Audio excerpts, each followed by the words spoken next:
This is the Fierce Heart Alliance featuring the Harmonic Virtues, a self-reflective practice to understand virtues based on the laws of the universe. We can apply these virtues to everyday life to fully participate in our personal evolution by cultivating resiliency, purpose, and harmony. Hi, I'm Summer Sophia Moon, and I've come here to heal myself and chew bubblegum. And I'm all out of bubblegum. So join me and my special guests as we share and learn how to love ourselves fiercely through self-care, explore the wisdom of the harmonic virtues, and grow our conscious community together. By listening, you are now a fierce heart too. Welcome to the Fierce Heart Alliance.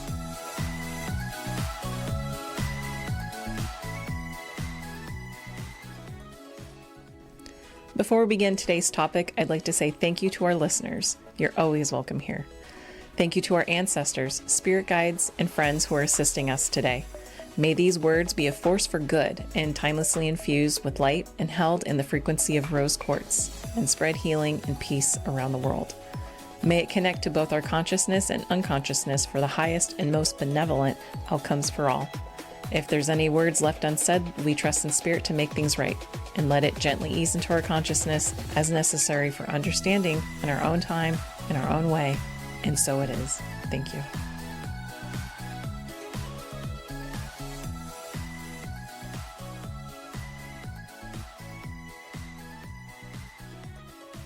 Hey Fierce Hearts, this week is the integration episode for the virtue of vibration. Now, what do I mean by integration? The integration episodes are more about how we can see the virtue in our lives and do things to integrate the teachings. This is a good episode to have a journal nearby to note down any thoughts or feelings or experiences you have with the suggestions that are given. There might be journal prompts or actions or thoughts and practices to do to utilize the power and the lessons and the teachings of the vibration. So last week, my guest was Deborah Nucci, and we discussed some important principles about the virtue. And this week, I'm going to share a channeling from my guides and about the virtue through free writing that I did. It reads, quote, "Yes, hello, we are here to guide you on the mission to spread love and light around the world. Yes, we will help explain vibration to you. Yes, vibration is everything. All of your being vibrates love and energy. This is true for all humans on Earth. So too do animals. This is the way animals and humans connect, is partially through energy. We can feel how they are happy or sad, and we act accordingly. We can feel other people's energy as well, and sometimes we can feel them and they are on the other side of the world. All energy is matter, and all energy matters. Yes, there is a difference in emotions and vibrations. We love you so much and hope you can feel our love. Yes, the time you take to focus on what energy you are putting out into the world matters dearly. This can impact our day and the people around you. You will attract more into your life, more people, more love, more abundance if you can hold a more, quote, positive attitude. Though we know these are trying times, optimism can go a long way. Faith in something positive can lift your spirits. Faith in that something good can happen will help open you to good things happening. This is the root of manifesting. Be true to your wants and needs. Be true to you, and you will not be deterred from your goals. This is all." End quote. So the virtue of vibration is located on the inner level of the harmonic virtues. It's the first virtue of the metaphysical level, which are foundational elements of physical life and building blocks of consciousness. This virtue combines both the universal law of vibration and the law of resonance. Virtues are lessons that can impact our everyday life and relationships. They are ever evolving, ever shifting, and developing as we mature, and like a beautiful garden, they require some tending and management to keep healthy and vibrant. It's common to hear people say good vibes, or, when someone's dating, they say they either click or they vibe with that person or they don't. And what does that mean? Where does that even come from? And it's, people say to raise your vibration, and how do you even know what vibe you're at right now? And what do vibes really have to do with anything? And why should we care? Well, vibes can be chemistry, or that your energy basically matches or doesn't match with the other person. And okay, great. What does that mean? There's a saying that like attracts like. So if your energy is matching someone in a similar frequency, then the two of you will connect and it will feel good. It will feel like a good connection. And then if someone is in a different vibration, let's say you're a higher vibration, someone is a lower vibration, you're just going to oppose each other like the opposite ends of a magnet. It just doesn't connect. You'll actually repel. You will not be attracted to that person. And so then the question is, what level are you vibrating at? And what kind of energy are you putting out into the world? And can we change that? As the channeling explained, all energy is matter and all energy matters. To make it short and simple, everything that exists to our senses has matter and thus an energetic vibration. Even buildings and the chair you're sitting on, but especially the natural world, and yes, even us. Essentially, we emanate energy from the cellular level to the mitochondria in our cells. It's not woo-woo. It's science. The energy that reverberates is part of what causes our physical vibration. Now let's look at emotion. We can say things about emotions, about, positive and negative emotions, but really there's only two emotions, and that's love and that's fear, and they're on a spectrum, and all the other emotions are basically in between. There's an old parable about the two wolves, and essentially, which one do you want to feed? We could spend all day listing negative emotions like fear, hate, guilt, or we can look at positive emotions like bliss and joy and happiness. So let's sit for a moment and think of the word anger and see how your body feels. Does it feel hard? Does it feel tense? Does it feel tight? Now, what is that? What does the word anger feel like for you? Take a couple minutes to sit with that, or maybe just one, because it probably feels uncomfortable. Now let's think about the word happiness. Does it feel light? Does it feel airy? Does it feel open? Where do you feel that in your body? And so do you even notice a difference between how you felt with anger and the shift to happiness? And did you feel that in a particular part of your body? It doesn't take much for our brain to impact our physiology. It's that quick. There's an absolute connection between our gut, our brain, and our heart. Emotions contribute to our vibration. So if we're feeling angry, our body is vibrating a low vibration and it's vibrating anger. People can feel that. And when we're vibrating a happier vibration, people can sense that too. They want to be around us. They feel good around us. And that's basically what vibes are. And we can take responsibility for how we're feeling and use our intention for what we want instead of what we don't want. And I think a lot of people tend to do that. They're like, well, I don't want to feel this. I don't want to feel that. So that's actually attracting what you don't want. And so the idea is to shift for the things that you do want. And there are some criticisms about affirmations and motivational messages and saying that they don't work. And if you just do it once, yeah, they don't work because you need to keep doing them and you need to keep putting that energy out there. But I would also say, take a look at what you're saying. Do you believe you can achieve what you're saying? And if you don't believe deep down that you can achieve that, the affirmations won't work because it's a half truth. You have to be completely aligned with what you're saying in order for that to be a clear conductor for you to actually attract that to you. So if I'm saying I want $1 million, if I don't actually feel worthy of the $1 million, that's a half truth. I need to be in full alignment that I want $1 million. So the goal is to put out what you can actually align with and set your expectations. So, if the goal is to get rich or to find love, you need to set your intentions for how you think you would feel if you were in love. I want to feel cherished. I want to feel supported. I want to feel X, Y, and Z. And if you want to be rich, I want to feel supported. I want to feel financially secure. I want to feel happy and time freedom and all these other things. Like, what do you want? What is that going to make you feel? And it's the feeling that helps you align and get away from the negative self-talk and the belief systems that you have, and gets you in total alignment. So instead of fixating on the thing, you open yourself to the possibility to different opportunities flowing into your life that could bring you exactly what you're trying to manifest. Now, this is getting more into manifestation and the law of attraction and that sort of thing. So it does connect to another virtue that we're going to hit on a little bit later, called manifesting. That's in the physical body experience, and that's much later. But that's basically where the rubber meets the road of what we're doing now. We're setting the foundation for what actually manifests in real life. And so we're going to get into more details about that later, but this is the very beginnings of that. And so the law of vibration is also combined with another law called the law of resonance. And when we're having a conversation, we might say, oh, that sounds familiar to me, or I resonate with what you're saying.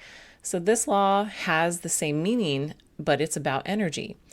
And as I said earlier, like attracts like. This law of resonance is in regard to the law of vibration. And so similar sides of the magnet attract to each other, but if you flip it over, they'll repel against each other. Meaning that if you're low energy, you're giving off some kind of low vibration, and you'll resonate with someone of a lower vibration. That'll actually feel good. The universe will perpetuate low energy. And so if you've ever noticed walking into a group of people and there's one negative person, after a while, it seems like that attitude's rubbed off on a lot of people. And same thing if you walk into a room and you get this gut feeling about a situation, like something just happened, but I don't know, it does not feel good in here. Or likewise, you walk into a room and everyone's feeling good, feeling happy. It's contagious. Like, you can totally pick up on that, and it just elevates your day. Or you just walk into someone, you walk by and you just have this interaction with someone who's just feeling really good about themselves, and they just brighten your day and they just light you up. And that's something that we can do for others. That's something that we can do for ourselves, but we have to be aware of what we're putting out into the world and choose what we want to do for ourselves and what we want to put out there. The law of attraction is often talked about in the law of vibration and the law of resonance, and that's actually where the power comes from. You cannot expect to manifest millions of dollars if you're vibrating at a low level of fear and hopelessness. It's just not going to connect. Money is energetic. It's an energetic exchange, and it needs to have something to connect to flow with. So holding a feeling of optimism for potential abundance is better than saying, I want $1 million to magically appear. To hold that feeling, or to hold that sense of abundance, is you think of something that there's plenty of. And this is something that I've done a few times, where I like to think about all the flowers in the world. Or you could think of all the stars in the universe, or all the cars on the roads, or all the trees in the world, and just think about how many there are. And that's so many. It feels like a lot. And so you just hold that and you sit with that, like you're holding all the flowers in the world in your hands. Like that, just sitting with it, it just feels huge and it feels expansive. And so you sit with that, and that's the sense of abundance. And then you sit with the feeling of scarcity and lack, and it feels hollow and empty and devoid. And that's the total opposite of what abundance. And so you shift back into how many flowers are in the world, how many trees are in the world, how many people are in the world. It's a lot. And so you shift, and you have the intention of what you want to hold. You are in control of your energy. Again, the issue with affirmations is that you have to do them often. And if you can, that's great. But a lot of us, we get distracted, a lot of other things on our mind, we forget to do it. We have best intentions, but we forget to do it. It's human nature. That's why dream boards are so important, or to have some sort of post-it that has all the things that you're looking for. Or you can go to Google, type in all the things that you're looking for, click on images, and you can find all the pictures that represent what it is you're looking for, print it out, put it on a poster, boom, you got your North Star on a piece of paper or on a poster for you to look at on a regular basis. So for me, my story, what happened is that I was looking for a relationship and I dated, didn't have any success. It was a waste of time for my time and their time. And, we all have a bunch of different stories with dating. So that's, I was done with all that. So I was just looking for my person. I feel like I'd done enough work. It was time for me to meet my person. So I put on there, instead of just saying, I want to be loved, I want a relationship, it's I want a healthy relationship. I don't want just any relationship. We're going to need specific here. I want a healthy relationship where I feel valued, I feel supported, I feel there's respect and healthy boundaries and great, clear, healthy communication. I put on a bunch of things like that. I feel safe and secure. I'm looking at my dream board right now, the different things that I put on there. And, I want it to be romantic and, all the fun stuff. And so I put that on there. And I made this dream board about 2021, maybe 2022, pretty close to around that time. And in 2023, I accomplished at least 2 huge things on my dream board. I'd actually say 3 huge things on my dream board. And so I am a huge believer that you keep putting it out there, it's going to come back to you. A dream board is a really great way to just put that honing beacon out there and tell spirit, tell the universe, I want all these things, and eventually it will come back to you. Now you got to be careful to say the things that you do want, and you don't put on the things that you don't want, because that also happened to me too. So it's a really great way to work with the power of vibration, manifesting, and attraction. And I did attract my partner. He checks off all the boxes, and he wasn't exactly who I originally was attracted to, but then when I put it out there, I just let go and I said, whoever shows up who's willing to be this for me, I'm willing to give him a shot. And he's everything that I've wanted. There's strong chemistry, emotional intelligence, you name it, like all the things. I'm really excited to see where it goes. So that's my story when it comes to the power of manifesting, is that this stuff works. You just have to do it right. And do what's right for you. This might have worked for me, but you need to figure out what's right for you and the things that you're looking for and what your North Star is. So that's what's most important. This is why vision boards and goal setting is so important. Words, imagery, prayer, mantras, art, music are all ways that vibration occurs and impacts our world. You can ask yourself, what words am I saying to myself? Are they putting me down or are they lifting me up? Am I putting others down or am I lifting them up? We have the power to set our intentions to bring our energy to a higher vibration, and we can start to see the importance of how our emotions impact our experience. It doesn't end there, though. When we constantly feel the emotion, we perpetuate it. We unconsciously, we're asking for more of it. This is why it's important for us to be aware and to take responsibility for our vibration. My last segment today is about self-talk. And as mentioned before, it is important to become self-aware when looking at vibration.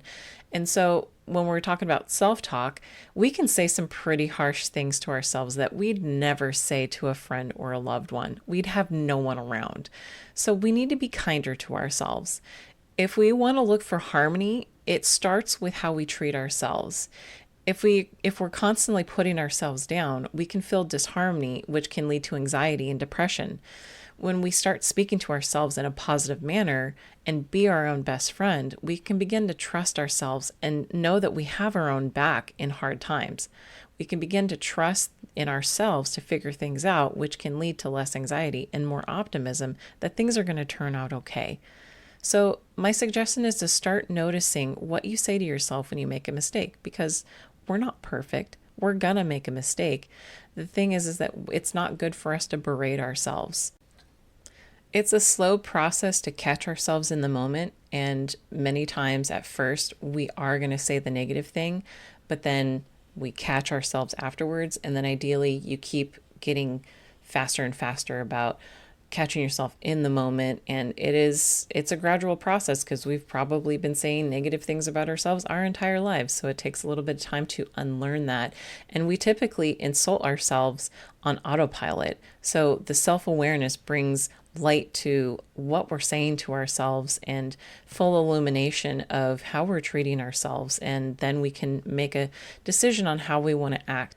With all that being said, the final thought is negativity breeds negativity and positivity breeds positivity. And it's our choice to choose what we want. So that's our episode for the week.